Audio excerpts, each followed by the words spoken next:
الله أكبر. الحمد لله رب العالمين الرحمن الرحيم مالك يوم الدين إياك نعبد وإياك نستعين اهدنا الصراط المستقيم صراط الذين أنعمت عليهم غير المغضوب عليهم ولا الضالين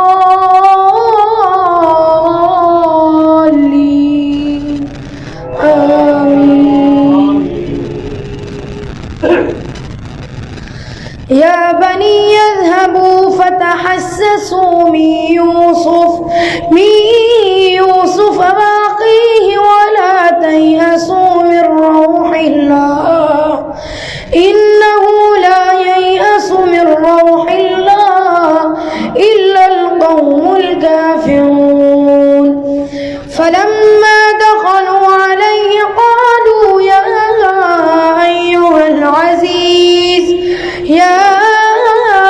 أيها العزيز مسنا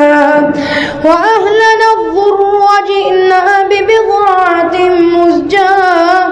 فأوف لنا الكيل وتصدق علينا إن الله يجزي المتصدقين. قال هل علمتم ما فعلتم بيوسف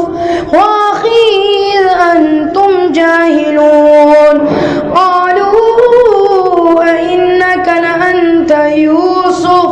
قال أنا يوسف وهذا أخي قد من الله علينا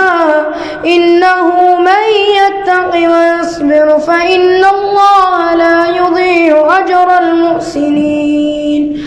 قالوا تالله لقد آثرك الله علينا وإن كنا لخاطئين. قال لا تثريب عليكم اليوم يغفر الله لكم وهو أرحم الراحمين. اذهبوا بقميصي هذا فألقوه على وجهه يأت بصيرا وأتوني بأهلكم أجمعين. ولما فصلت العير قال أبوهم إني لأجد ريح يوسف لولا أن تفندون. قالوا تالله إنك لفي ضلالك القديم. فلما أن جاء البشير ألقاه على وجهه فارتد بصيرا قال لم يقل لكم إني أعلم من الله ما لا تعلمون. قالوا يا أبانا استغفر لنا ذنوبنا إنا كنا خاطئين. قال سوف أستغفر لكم ربي إنه هو الغفور الرحيم. فلما دخلوا على يوسف آوى إليه أبويه وقال ادخلوا مصر إن شاء الله آمنين. ورفع أبويه على العرش وخروا له سجدا وقال يا أبت هذا تأويل رؤياي من قبل قد جعلها ربي حقا وقد أحسن بي إذا أخرجني من السجن وجاء بكم من البدو من بعد أن نزغ الشيطان بيني وبين إخوتي إن ربي لطيف لما يشاء إنه هو العليم الحكيم. رب قد آتيتني من الملك وعلمتني من تأويل الأحاديث فاطر السماوات والأرض أنت ولي في الدنيا حسنة توفني مسلما والحقني بالصالحين ذلك من أنباء الغيب نوحيه إليك وما كنت لديهم إذ أجمعوا أمرهم وهم يمكرون وما أكثر الناس ولو حرصت بمؤمنين وما تسألهم عليه من أجر إن أجري إلا على رب العالمين وكأين من آية في السماوات والأرض يمرون عليها وهم عنها معرضون وما يؤمن أكثرهم بالله إلا وهم مشركون أفأمنوا أن تأتيهم غاشية من عذاب الله أو تأتيهم الساعة بغتة وهم لا يشعرون قل هذه سبيلي أدعو إلى الله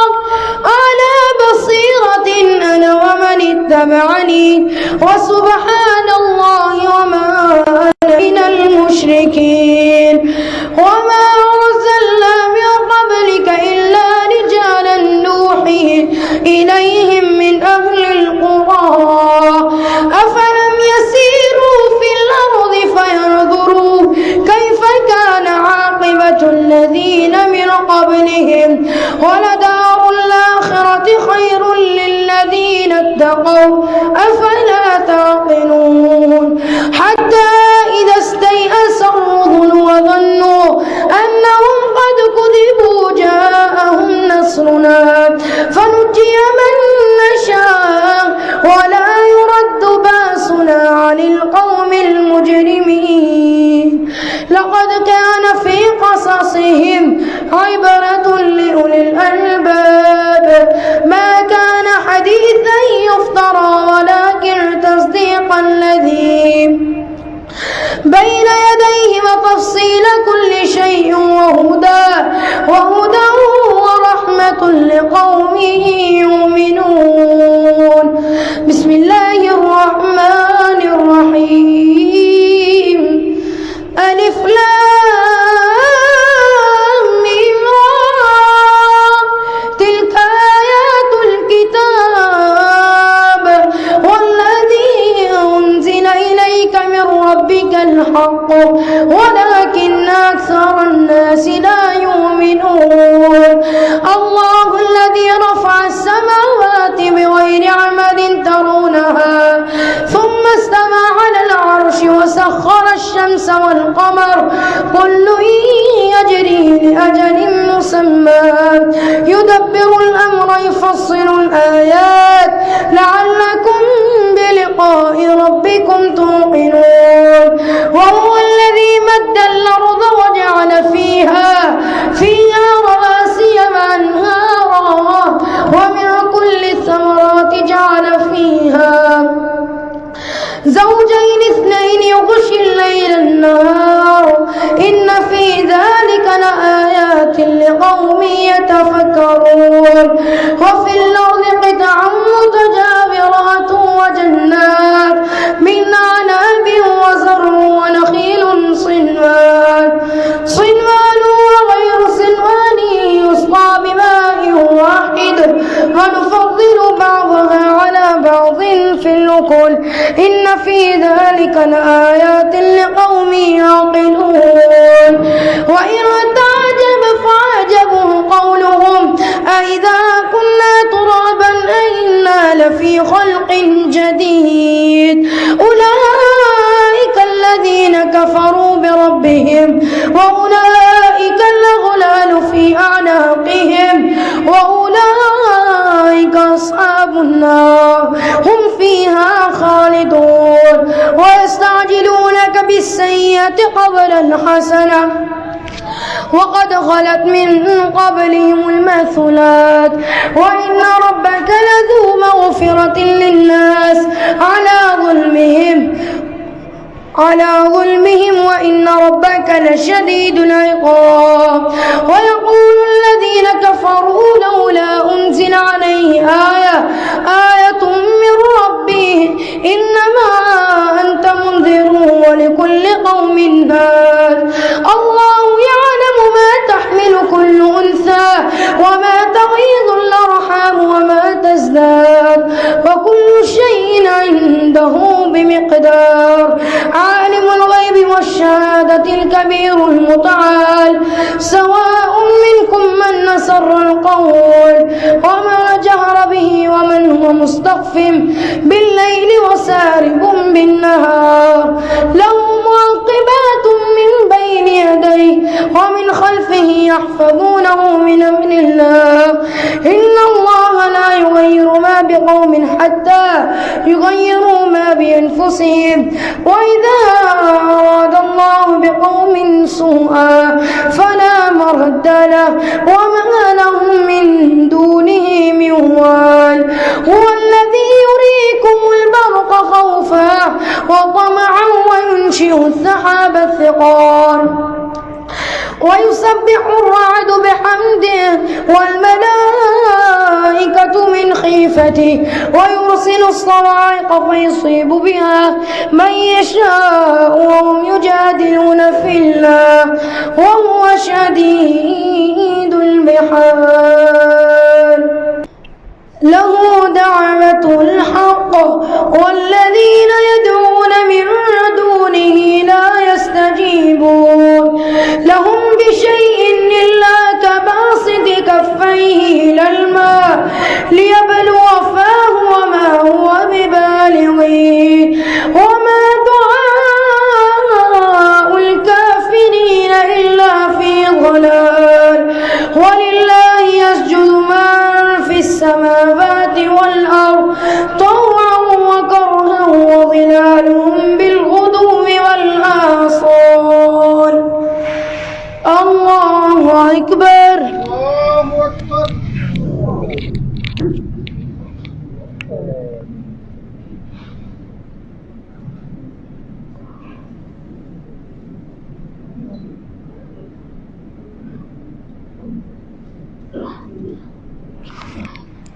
الله أكبر. قل من رب السماوات والأرض قل الله قل فاتخذتم من دونه أولياء لا يملكون لأنفسهم نفعا ولا ضرا. قل هل يستوي الأعمى والبصير أم هل تستوي الظلمات والنور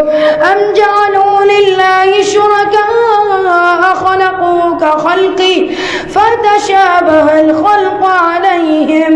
قل الله خالق كل شيء وهو الواحد القهار. أنزل من السماء ماء فسالت أودية بقدرها فاحتمل السيل زبدا رابيا ومما يوقدون عليه في النار ابتغاء حلية أو متاع زبد مثله كذلك يضرب الله الحق والباطل فأما الزبد فيذهب جفاء وأما ما ينفع الناس فيمكث في الأرض كذلك يضرب الله الأمثال للذين استجابوا لربهم الحسنى والذين لم يستجيبوا له لو أن لهم ما في الأرض جميعا ومثله معه ليفتدوا به من سوء العذاب أولئك لهم سوء الحساب ومأواهم جهنم وبئس المهاد. أفمن يعلم أنما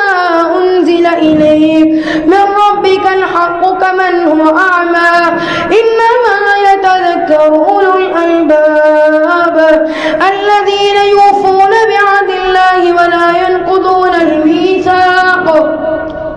والذين يصلون ما أمر الله به أن يوصل ويخشون ربهم ويخافون سوء الحساب والذين صبروا ابتغاء وجه ربهم وقاموا الصلاة وأنفقوا مما رزقناهم سرا وعلانية ويدرؤون بالحسنة السيئة أولئك لهم عقبى الدار جنات عدن يدخلونها ومن صلح من آبائهم وأزواجهم وذرياتهم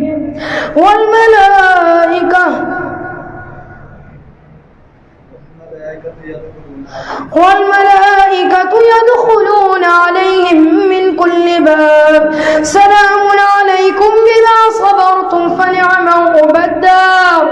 والذين ينقضون عهد الله من بعد ميثاقه ويقطعون ما أمر الله به أن يوصل ويفسدون في الأرض أولئك لهم اللعنة ولهم سوء الدار الله يبسط الرزق لمن يشاء ويقدر وفرحوا بالحياة الدنيا وما الحياة الدنيا في الآخرة إلا متاع ويقول الذين كفروا لولا أنزل عليه آية من ربه قل إن الله يضل من يشاء ويهدي إليه من أناب الذين آمنوا وتطمئن قلوبهم بذكر الله ألا بذكر الله تطمئن القلوب الذين آمنوا وعملوا الصالحات طوبى لهم وحسن مآب كذلك أرسلناك في أمة قد خلت من قبلها لتتلو عليهم الذي أوحينا إليك وهم يكفرون بالرحمن قل هو ربي لا إله إلا هو عليه توكلت وإليه متاب ولو أن قرآنا سيرت به الجبال وقطعت به الأرض وكلم به الموتى بل لله الأمر جميعا أفلم ييأس الذين آمنوا أن لو يشاء الله لهدى الناس جميعا ولا يزال الذين كفروا تصيبهم بما صنعوا قارعة أو تحل قريبا من دارهم حتى يأتي وعد الله إن الله لا يخلف الميعاد ولقد استهزئ برسل من قبلك فأمليت للذين كفروا ثم أخذتهم فكيف كان عقاب أفمن هو قائم على كل نفس بما كسبت وجعلوا لله شركاء قل سموهم أم تنبئونه بما لا يعلم في الأرض أم بظاهر من القول بل زين للذين كفروا مكرهم وصدوا عن سبيل ومن يضلل الله فما له من هاد لهم عذاب في الحياة الدنيا ولعذاب الآخرة أشق وما لهم من الله من واق مثل الجنة التي وعد المتقون تجري من تحتهم الأنهار أكلها دائم وظلها تلك عقبى الذين اتقوا وعقبى الكافرين النار والذين آتيناهم الكتاب يفرحون بما أنزل إليك ومن الأحزاب من ينكر بعضه قل إنما أمرت أن أعبد الله ولا أشرك به إليه أدعو وإليه متاب وكذلك أنزلناه حكما عربيا ولئن اتبعت أهواءهم من بعد ما جاءك من العلم ما لك من الله من ولي ولا واق ولقد أرسلنا ذرية وما كان لرسول أن يأتي بآية إلا بإذن الله لكل أجل كتاب يمحو الله ما يشاء ويثبت وعنده أم الكتاب وإما نرينك بعض الذي نعدهم أو نتوفينك فإنما عليك البلاغ وعلينا الحساب أولم يروا أنا نأتي الأرض ننقصها من أطرافها والله يحكم لا معقب لحكمه وهو سريع الحساب وقد مكر الذين من قبلهم فلله المكر جميعا يعلم ما تكسب كل نفس وسيعلم الكفار لمن عقبى الدار ويقول الذين كفروا لست مرسلا قل كفى بالله شهيدا بيني وبينكم ومن عنده علم الكتاب بسم الله الرحمن الرحيم ألف لام را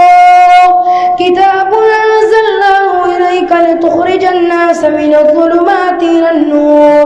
بإذن ربهم إلى صراط العزيز الحميد الله الذي له ما في السماوات وما في الأرض وويل للكافرين من عذاب شديد الذين يستحبون الحياة الدنيا على الآخرة ويصدون عن سبيل الله ويبغونها عوجا أولئك في ضلال بعيد وما أرسلنا من رسول إلا بلسان قومه ليبين لهم فيضل الله من يشاء ويهدي من يشاء وهو العزيز الحكيم ولقد أرسلنا موسى بآياتنا أن أخرج قومك من الظلمات إلى النور وذكرهم بأيام الله إن في ذلك لآيات لكل صبار شكور وإذ قال موسى لقومه اذكروا نعمة الله عليكم إذ أنجاكم من آل فرعون يصومونكم سوء العذاب يذبحون أبناءكم ويستحيون نساءكم وفي ذلكم بلاء من ربكم عظيم وإذ تأذن ربكم لئن شكرتم لأزيدنكم ولئن كفرتم إن عذابي لشديد وقال موسى إن تكفروا أنتم ومن في الأرض جميعا فإن الله لغني حميد ألم يأتكم نبأ الذين من قبلكم قوم نوح وعاد وثمود والذين من بعدهم لا يعلمهم إلا الله جاءتهم رسلهم بالبينات فردوا أيديهم في أفواههم وقالوا إنا كفرنا بما أرسلتم به وإننا لفي شك مما تدعوننا إليه مريب قالت رسلهم في الله شك فاتر السماوات والأرض يدعوكم ليغفر لكم من ذنوبكم ويؤخركم إلى أجل مسمى قالوا إن أنتم إلا بشر مثلنا تريدون أن تصدونا عما كان يعبد آباؤنا فأتونا بسلطان مبين قالت لهم رسلهم إن نحن إلا بشر مثلكم ولكن الله يمن على من يشاء من عباده وما كان لنا أن نأتيكم بسلطان إلا بإذن الله وعلى الله فليتوكل المؤمنون وما لنا إلا نتوكل على الله وقد هدانا سبلنا يعودن في ملتنا فأوحى إليهم ربهم لنهلكن الظالمين ولنسكننكم الأرض من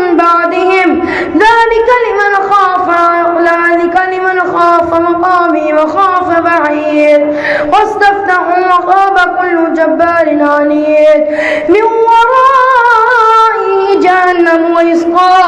من ماء صديد يتجرعه ولا يكاد يسيغه ويأتيه الموت من كل مكان وما هو بميت ومن ورائه عذاب غليظ. مثل الذين كفروا بربهم أعمالهم كرماد اشتدت به الريح في يوم عاصف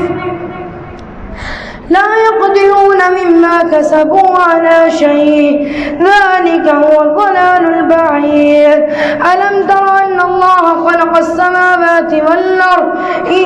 يشأ يذهبكم ويأتي بخلق جديد وما ذلك على الله بعزيز. وبرزوا لله جميعا فقال الضعفاء للذين استكبروا إنا كنا لكم تبعا فهل أنتم مغنون عنا من عذاب الله من شيء قالوا لو هدانا الله لهديناكم سواء علينا جزعنا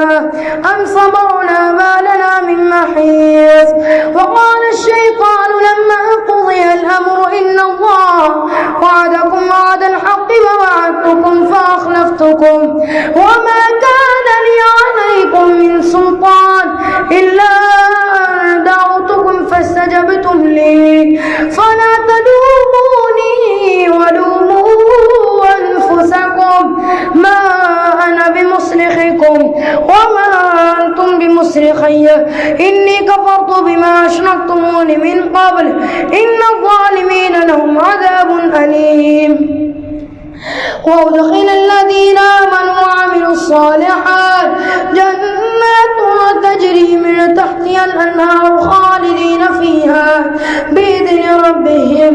تحيتهم فيها سلام. ألم تر كيف ضرب الله مثلا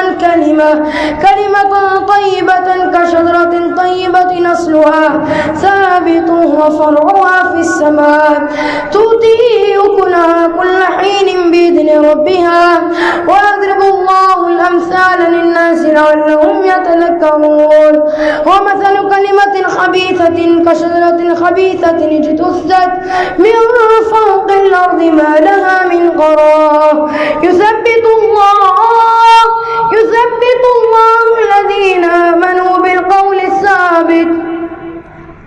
في الحياة الدنيا وفي الآخرة ويضل الله الظالمين ويفعل الله ما يشاء.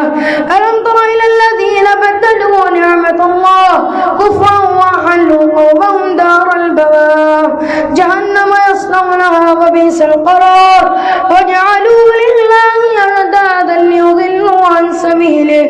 قل تمتعوا فإن مصيركم إلى النار. قل لعبادي الذين آمنوا يقيموا الصلاة وينفقوا مما رزقناهم سرا وعلانية من قبل أن يأتي يوم لا بيع فيه ولا خلال. الله الذي خلق السماوات والأرض وأنزل من السماء ماء فأخرج به من الثمرات رزقا لكم وسخر لكم الفلك لتجري في البحر بأمره وسخر لكم الأنهار وسخر لكم الشمس والقمر دائبين وسخر لكم الليل والنهار وآتاكم من كل ما سألتموه وإن تعدوا نعمة الله لا تحصوها إن الإنسان لظلوم كفار. وإذ قال إبراهيم رب اجعل هذا البلد آمنا واجنبني وبني أن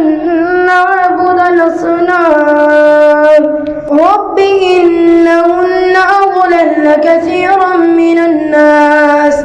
فمن تبعني فإنه مني ومن عصاني فإنك غفور رحيم. ربنا إني أسكنت من ذريتي بواد غير ذي زرع عند بيتك المحرم ربنا ليقيموا الصلاة فاجعل أفئدة من الناس تهوي إليهم وارزقهم من الثمرات لعلهم يشكرون ربنا إنك تعلم ما نخفي وما نعلن وما يخفى على الله من شيء في الأرض ولا في السماء الحمد لله الذي وهب لي على الكبر إسماعيل وإسحاق إن ربي لسميع الدعاء رب اجعلني مقيم الصلاة ومن ذريتي ربنا وتقبل الدعاء ربنا اغفر لي ولوالدي وللمؤمنين يوم يقوم الحساب فلا تحسبن الله غافلا عما يعمل الظالمون إنما يؤخرهم ليوم تشخص فيه القلوب والأبصار إنما يؤخرهم ليوم تشخص فيه الأبصار مهطعين مقنعي رؤوسهم لا يرتد إليهم طرفهم وأفئدتهم هواء وأنذر الناس يوم يأتيهم العذاب فيقول الذين ظلموا ربنا أخرنا إلى أجل قريب نجب دعوتك ونتبع الرسل أولم تكونوا أقسمتم من قبل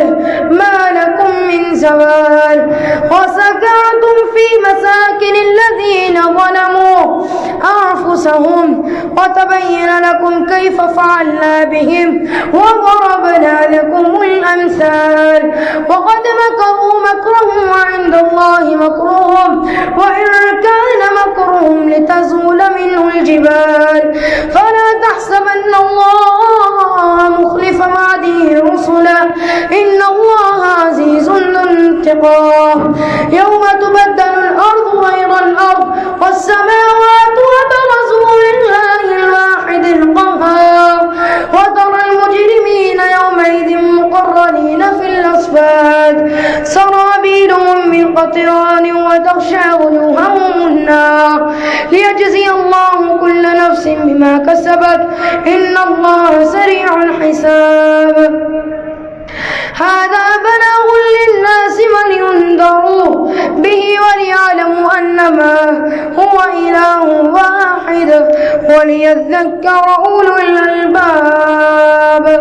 بسم الله الرحمن الرحيم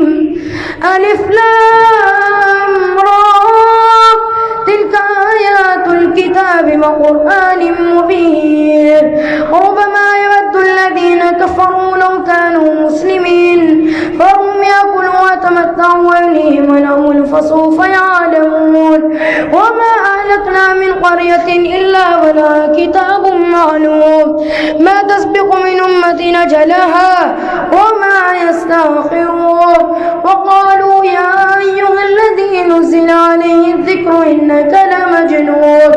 لو ما تأتينا بالملائكة إن كنت من الصادقين ما ننزل الملائكة إلا بالحق وما كانوا إذا منظرين إنا لنحن نزلنا الذكر وإنا له لحافظون ولقد أرسلنا من قبلك في شيع الأولين وما يأتيهم من رسول إلا كانوا به يستهزئون كذلك نسلكه في قلوب المجرمين لا يؤمنون به وقد خلت سنة الأولين ولو فتحنا عليهم بابا من السماء فظلوا فيه يعرجون لقالوا إنما سكرت أبصارنا بل نحن قوم مسحورون ولقد جعلنا في السماء بروجا وزيناها للناظرين وحفظناها من كل شيطان رجيم إلا من استرق السمع فأتبعه شهاب مبين والأرض مددناها وألقينا فيها لنا فيها من كل شيء موزون وجعلنا لكم فيها معايش ومن لستم له برازقين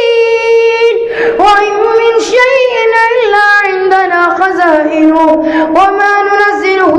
إلا بقدر معلوم وأرسلنا الرياح لواقح فأنزلنا من السماء ماء فأسقيناكم وما أنتم له بخازنين وإنا لنحن نحيي ونميت ونحن الوارثون ولقد علمنا المستقدمين منكم ولقد علمنا المستأخرين وإن ربك هو يحشرهم إنه حكيم عليم ولقد خلقنا الإنسان من صلصال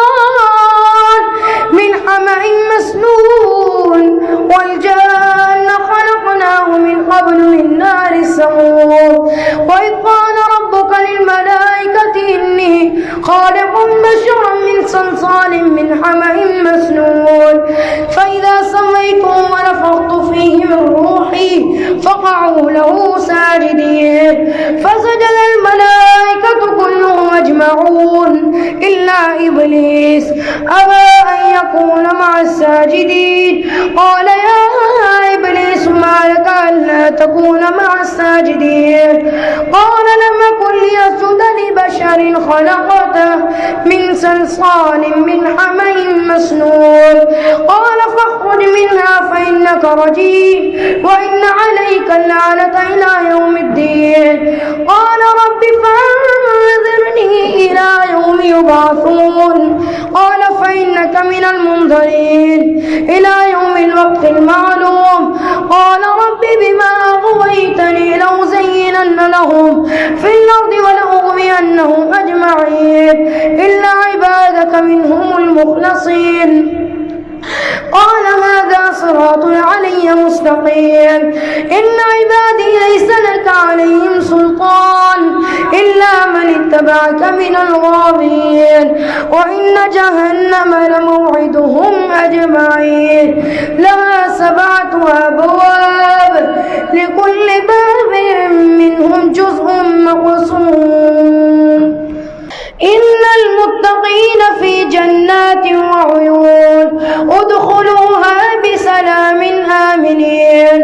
ونزعنا ما في صدورهم من غل إخوانا على سرر متقابلين لا يمسهم فيها نصب وما هم منها بمخرجين نبئ عبادي أني أنا الغفور الرحيم وأن عذابي هو العذاب الأليم ونبئهم عن ضيف إبراهيم إذ دخلوا عليه فقالوا سلاما قال إنا منكم وجلون قالوا لا توجل إنا نبشرك بغلام عليم قال أبشرتموني على أن مسني الكبر فبم تبشرون قالوا بشرناك بالحق فلا تكن من القانتين قال ومن يقنط من رحمة ربه إلا الضالون قال فما خطبكم أيها المرسلون قالوا إنا أرسلنا إلى قوم مجرمين إلا آل لوط إنا لمنجوهم أجمعين إلا امرأته قدرنا إنها لمن الغابرين فلما جاء آل لوط المرسلون قال إنكم قوم منكرون قالوا بل جئناك بما كانوا فيه يمترون وأتيناك بالحق وإنا لصادقون فأسر بأهلك بقطع من الليل يلتفت أدبارهم ولا يلتفت منكم أحد وامضوا حيث تؤمرون وقضينا إليه ذلك الأمر أن دابر هؤلاء مقطوع مصبحين وجاء أهل المدينة يستبشرون قال إن هؤلاء ضيفي فلا تفضحون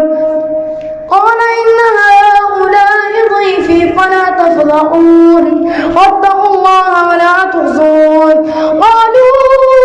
ولم ننهك عن العالمين قال هؤلاء بناتي إن كنتم فاعلين لعمرك إنهم لفي سكرتهم يعمهون فأخذتهم الصيحة مشركين فجعلنا عاليها سافلها وأمطرنا عليهم حجارة من سجيل إن في ذلك لآيات للمتبسمين وإنها لبسبيل مقيم إن في ذلك لآية للمؤمنين وإن كان أصحاب الأيكة ظالمين فانتقمنا منهم وإنهما لبإمام مبين ولقد كذب أصحاب الحجر المرسلين وآتيناهم آياتنا فكانوا عنها معرضين وكانوا ينحتون من الجبال بيوتا آمنين فأخذتهم الصيحة مصبحين